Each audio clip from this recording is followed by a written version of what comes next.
নাহিদ ইসলামের নামে কি দুর্নীতির অভিযোগ উঠেছে, নাহিদ ইসলাম কোথায় দুর্নীতি করেছেন? মাননীয় স্পিকার, আমি সেই প্রমাণ ওনাদের কাছে চাচ্ছি। আমার বয়স 28, আজকে আমার জন্মদিন। আমি একটু ব্যক্তিগত কৈফিয়তের জায়গা থেকে কথা বলতে চাচ্ছিলাম।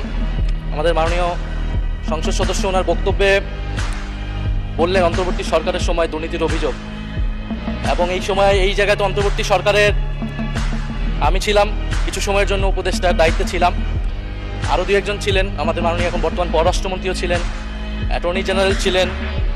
তো আমি তো নির্বাচনের বহু আগেই পদত্যাগ করে চলে এসেছি। এখন দুর্নীতির অভিযোগ যদি উনি বললেন, ওনারাই সরকারে আছেন, ওনাদেরকে এটা প্রমাণ করতে হবে। এটার প্রমাণ জাতীয় সংসদে যদি বলেছে, ওনাদেরকে এই প্রমাণ দিতে হবে। নাহিদ ইসলামের নামে কি দুর্নীতির অভিযোগ উঠেছে, নাহিদ ইসলাম কোথায় দুর্নীতি করেছেন? মাননীয় স্পিকার, আমি সেই প্রমাণ ওনাদের কাছে চাচ্ছি।